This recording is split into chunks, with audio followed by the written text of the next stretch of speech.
Yo, once again it's on. Back at you one more again. Real Kens TV in the house like kitchen sinks. Hopefully you like the video. Feel free to comment, share. Definitely subscribe to the channel. So anytime I bring you this action, this heat, guess what? You're amongst the first to receive it.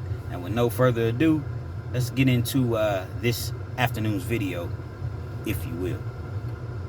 You know, a lot of people, I talk to these youngsters as much as I can, as much as they're willing to listen. Any opportunity I get, I try to speak to the youngsters.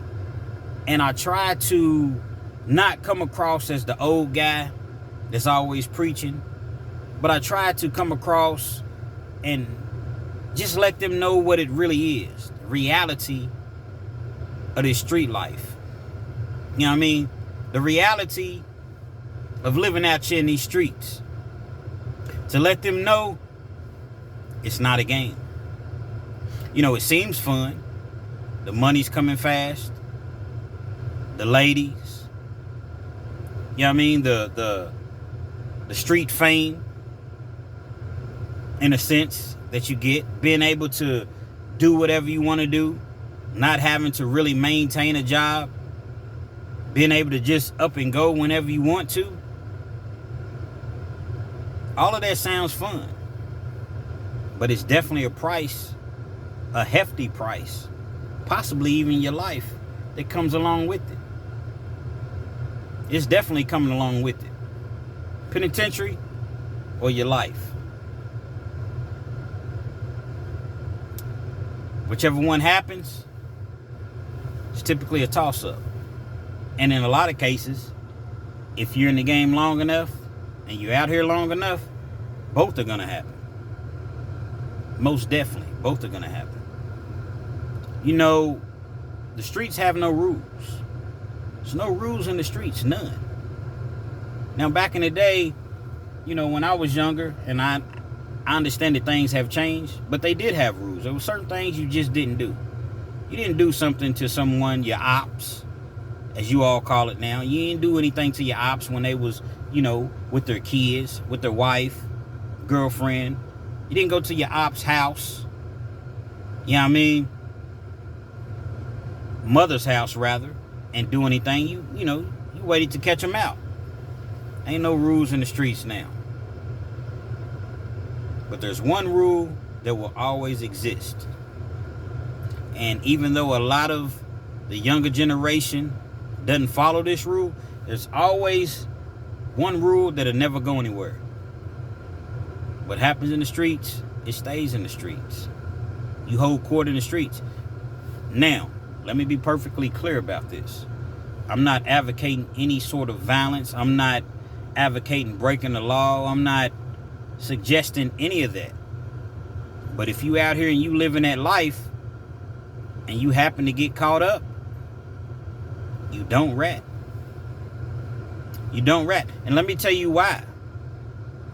And this is not coming from me. This is I'm giving you all the street rules. So this is not Real Kens telling you what to do and what not to do. This is in the rules of the streets. So let me share a brief story with you all this afternoon. Now that I've gone through my, what do you call it? Soliloquy, if you will. It was a young lady, and I'm not going to say where. Definitely not going to mention any names. But it was a young lady, and she was in the game. She was doing her thing. You know what I mean? She was in the, you know, she was in the dope game. And she had accumulated over time several different clients, several different people that she was doing business with.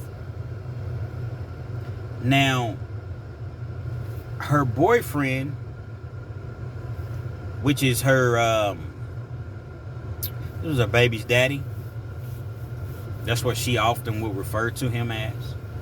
I'm receiving a call from Canada right now. I'm doing a video right now, but I promise you I'll get back with you. It's probably somebody. I left my real phone number on here, and my phone constantly goes off. But that's okay, because that's why I left the phone number. You know what I mean? Real Kens loves the people, man. But nevertheless, she had been in the game, like I was saying, for a while. And she had accumulated several different, clients, that she was dealing with on a daily, weekly basis. Her baby's daddy had been in prison. He had a lengthy sentence. She was trying her best. She was riding with him, sending him money, going to visit him, being there for him as best as she possibly could. Now, maybe about halfway through his sentence, possibly a little bit more than halfway through his sentence, she gets busted. I don't know the exact, how she got busted, the ramifications surrounding her arrest. But she ended up getting busted. Now, when she went in, she made a deal with the detectives. I can bring you all of these individuals. I have several different people that I deal with. And I'm not talking about the people that just like to get high. The people that she's selling, the people that like to get high. I'll just put it like that. I'm talking about the actual dealers. There's actual dealers that hit me up, or I hit them up, I do business with. And she proceeded to give the detectives the dealers' names.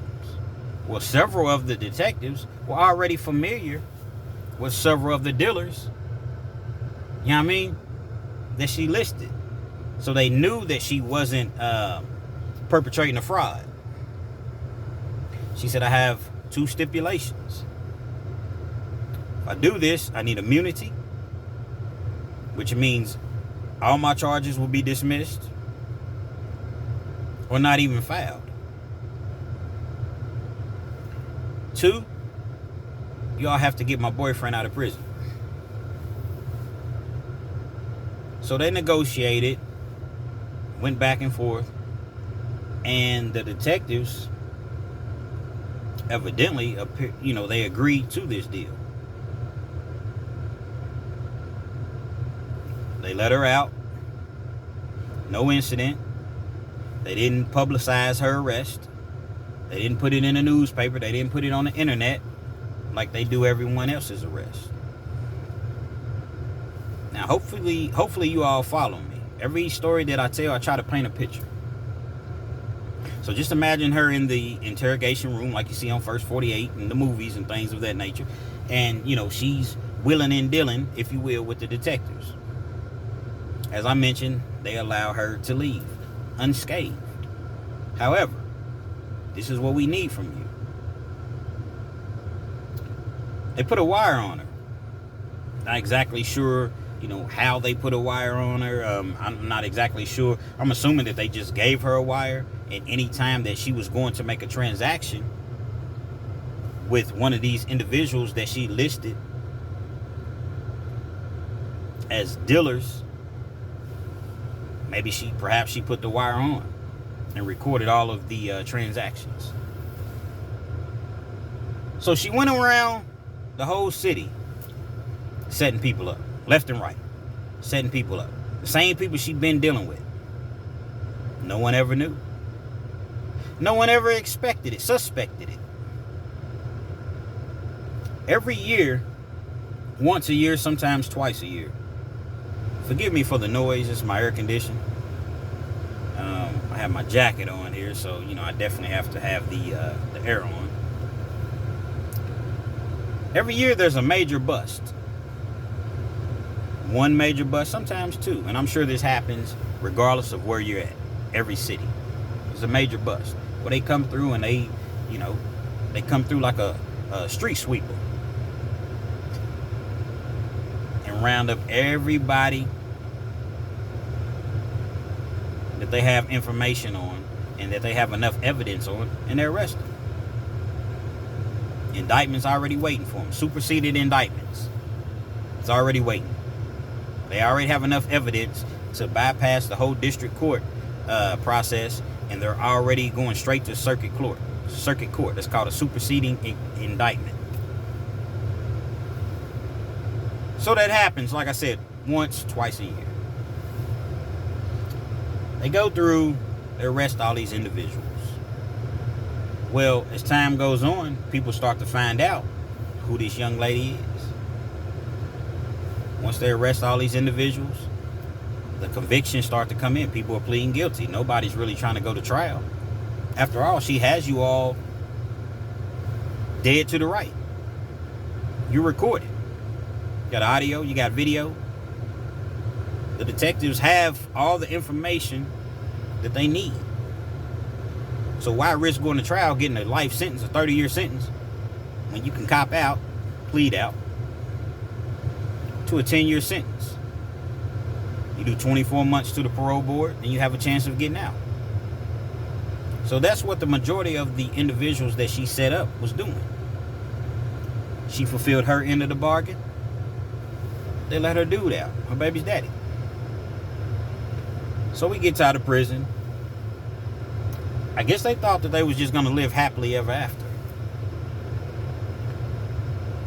What's so interesting to me is that this young lady, she didn't opt to try to go to witness protection. I don't know if she asked to go to witness protection and they turned her down, or perhaps she just didn't want to go to witness protection. I don't know the intricacies of the entire case. But I do know she remained local. She didn't go anywhere. So it was kind of like she was in hiding, because even though she remained local, she had set up a lot of people. There's no way that she possibly could have been safe, one would assume. Once again, I'm not advocating violence in any manner. What I am doing is giving you an insight of how these streets work. See, a civilian, when something happens, they just pick up the phone and they call the police, and they allow the police to deal with it. You live in that street life, there is no police. You deal with it how you deal with it. However it comes, you deal with it. But the one rule, remember what I said? There's no telling. Even though people often break that rule, especially these days. So, as I was saying, her baby's daddy gets out. They're still in the same location. He doesn't stay out maybe 4 or 5 months before he violates his parole. Guess what? Back to prison you go. So they violate his parole and send him back to prison. He comes back to prison. He just happens to be in my dorm. They put him in my dorm. We're at the fish tank. I've talked about the fish tank in prior videos. The fish tank is where they send you at when you're, being processed. Once they process you, they classify you, they do your physical, they take your blood, make sure that you don't, they want to know any medical conditions that you have. Basically, they just assess you. Now, you may be there for 30 days. You may be there for 5 or 6 months, depending on your classification and where they're going to send you at. Available bed space. That's what it all hinges upon. Available bed space. Well, they send this individual to the same dorm that I'm in. And it's crazy because that particular day, I had court. So I was a knucklehead back in the day. So I was already at the fish tank because I had been violated on one charge, which was I was on probation for. But I was actually on parole for. But then I caught another case. So I was going back and forth to court.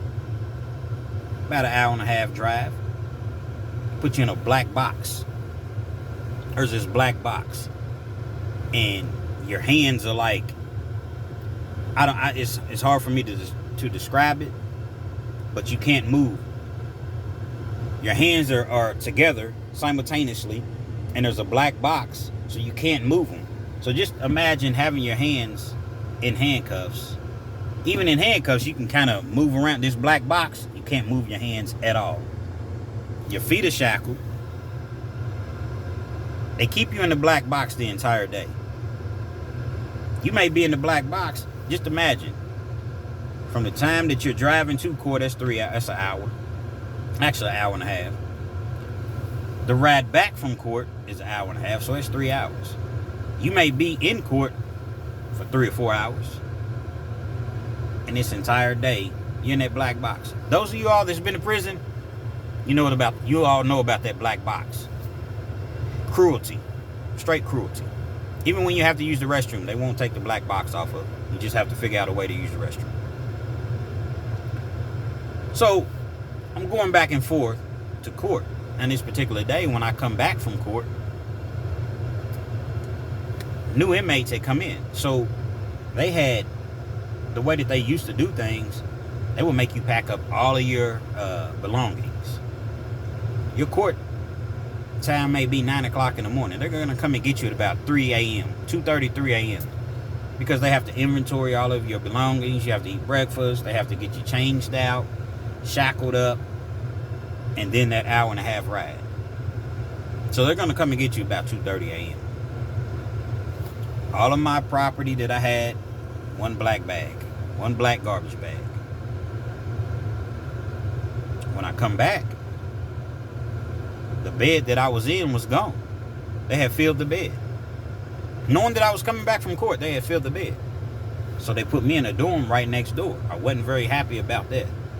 After all, I'd already gotten, acclimated, cool with a couple guys in the dorm that I was in.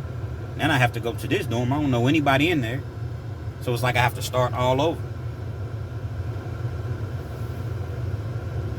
Later on that evening, the individual that I'm speaking of, the baby's daddy, he's in the shower.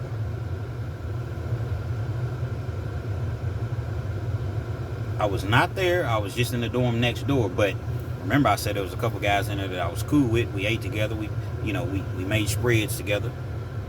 It's just basically we ate together.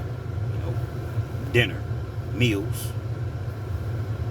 So later on that evening, the individual, the baby's daddy, was in the shower, as I previously mentioned, and 3 guys ran in on him.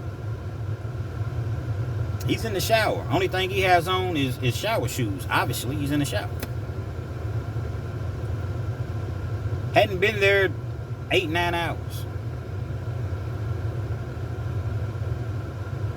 3 guys ran in on him. Fully dressed guys. They have on their shoes, everything. Actually, they had on state boots. Can't have your shoes at the fish tank, but everybody's issued state boots. Bob Barker state boots. They beat this guy ungodly. Beat him ungodly. Just imagine being in the shower. Totally vulnerable. You're naked in the shower, right? Shower shoes. You got 3 goons. State boots on. The guy had braids, long braids. What I was told, they ran in on him, grabbed him by his braids, yanked him out of the shower, and just stomped him out. Stomped him out till he nearly died. Was unconscious, blood everywhere. Kicked him, stomped him, spit on him, beat the brakes off of him. One of the individuals had a lock in the sock, which that tells me that they was really trying to cause some real damage. Because you have 3 guys on one that's naked. There's really no need for a lock in the sock. They split him with the lock in the sock. The lock in the sock is just what it sounds like. Take a sock, you put a lock in it, wrap it around your hand a couple times where you get a good grip, and that's a deadly weapon. beat him with the lock and the sock, beat him with a fist, stomped him to the point to where even when he was unconscious, they were still stomping him. True definition of having the brakes beat off of him. Now, some of you all may ask that are not familiar with the streets, well, why did they do that? He didn't tell. His girl told. It doesn't matter. They knew that his girl told, set all these individuals up. So now, you think that you just gonna come into prison and ride that wave as far as, man, I ain't say nothing. The streets talk. The individuals that beat him weren't even the individuals that his girl told on. The case was still new. Remember, I said he only stayed out a few months. So you still had individuals that she told on that were still, fighting their cases. Or perhaps still in the county jail. Hadn't even made their way to the penitentiary. One thing about the penitentiary, it's always somebody that knows you in there. Or that knows your people. Especially if you out there in them streets. Word travels in the penitentiary. People find out about murders and who got arrested quicker than the people on the streets find out. So word definitely travels. So these three individuals were three individuals that their people have been directly affected by what his girl / baby mama had done. So they couldn't get to her. So they took it out on the boyfriend, the baby's daddy. See, oftentimes in these streets, man, people, if they can't get to you, they're going to get to somebody that's close to you. And sometimes they may leave you alone, knowing they're going to get somebody that's close to you. It's a dirty game. They had to fly that man out. Helicopter had to come in and take him to not the local hospital, but they had to take him to a larger hospital in a larger city. Beat the brakes off of him. Not sure if they was trying to kill him, but it doesn't seem like they wasn't trying to kill him. Not sure what happened to those three individuals. I've actually seen two of them since on the streets. So whatever happened to them, they're out now. So the reason that I'm telling this story, and I'm hoping that somebody that's in the streets or thinking about being in the streets, there's no love in the streets, and I hope that you see this and understand it. And I hope that you all share this video. Perhaps it doesn't affect you directly. Perhaps it doesn't affect anyone in your family directly. But you can do your part by sharing this video. You know why? Because I guarantee you somebody will see this video and be directly affected by it. Streets have no love for you. No love. And if you're affiliated with someone that's in the streets, just know that you too can be that individual that got the brakes beat off of you. You're a target and don't even know it. You're a target and don't even know it. I mainly try to influence younger guys, but really it's anybody that'll listen. I just understand that once you're 25, 30, you're not really trying to listen to, what anybody else is telling you.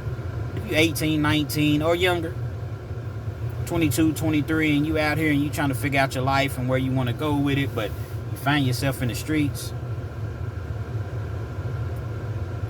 there's a better way. There's a better way. You can go join the military. You can go join the fire department if you already don't have a record. And even if you do, man, you can go get you a skill. You can go to barber school. You can go get you a trade. You can go learn how to build houses, learn how to, plumbing, welding, electrician. There's all type of things that you can do. Why wait till you get to the penitentiary and send home pictures of your certificates? I got my GED, Mom. Look, Mom, I'm a licensed journeyman to be an electrician. Why wait till you go to penitentiary to do those things? Yeah, it's cool. It's never too late. So it's cool that you get it done in there. It's really not cool. But I'm just saying, if you happen to have, find yourself in that situation, it's cool to try to better yourself, being that you're in that situation. But why? You can do that out here on these streets, man. You don't have to go to prison to, all of a sudden realize that the street life is not for you. I got many, many, many stories about these streets. My little nephew was killed at his mother's house.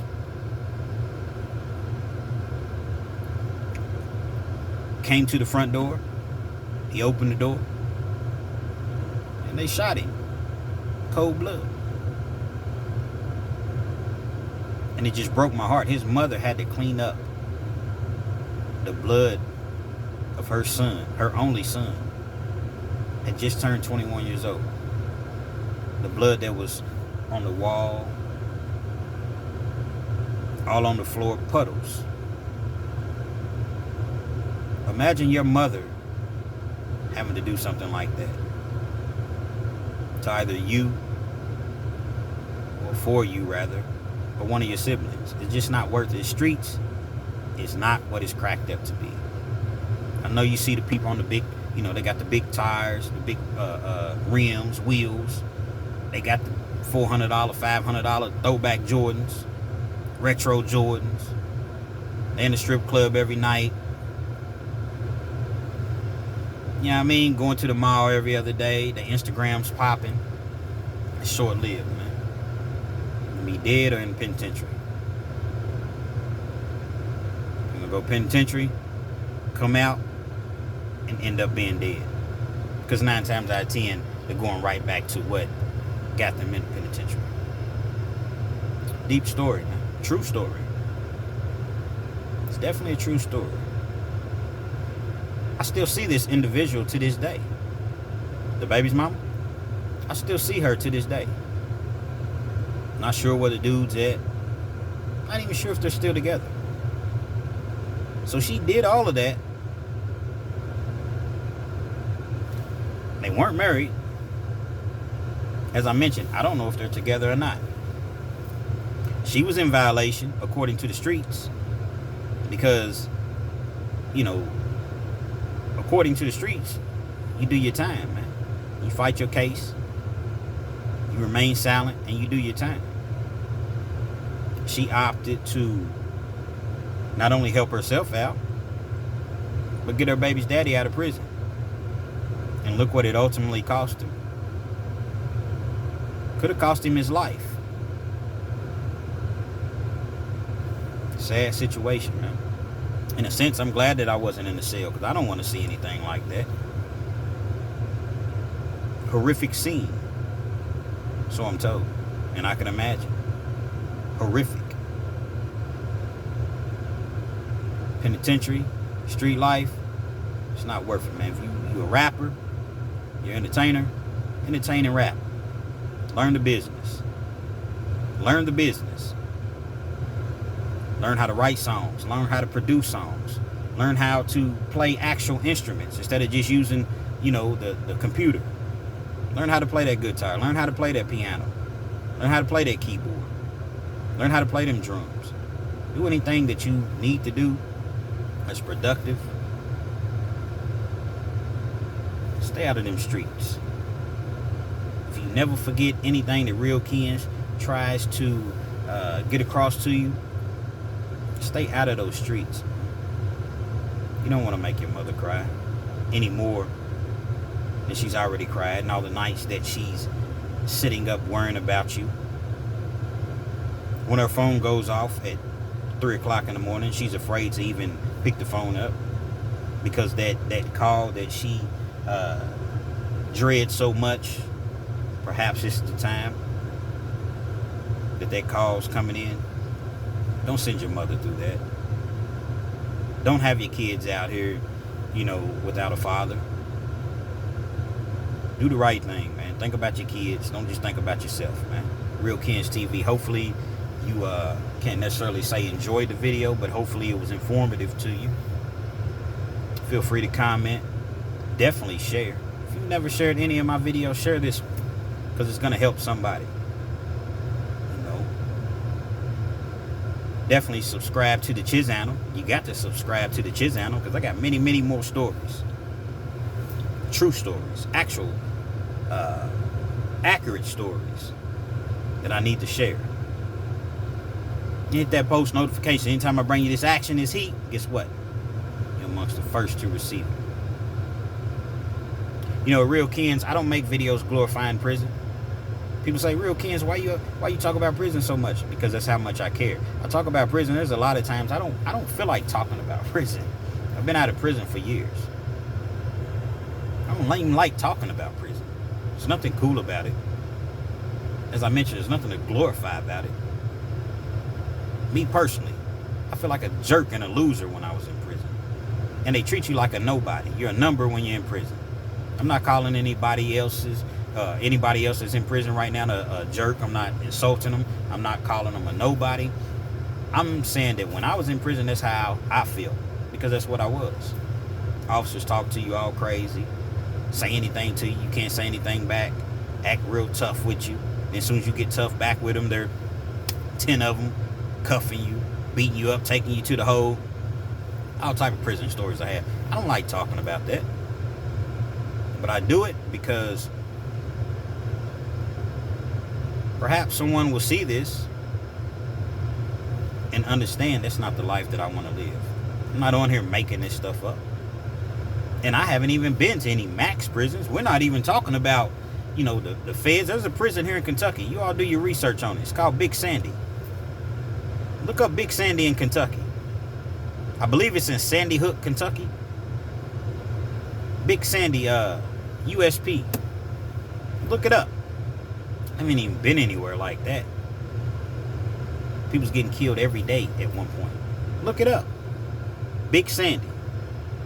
Pause. Real Kens TV, man. Do the right thing. Stay in school. Listen to your parents, man. And just do what's right, man. Stay out them streets, man. Because them streets do not love you. And if you do find yourself in that situation, and you are in them streets and you get caught up, understand, there's consequences. And understand that if you don't abide by the rules of the streets, the consequences could cost you your life. Real Kens TV.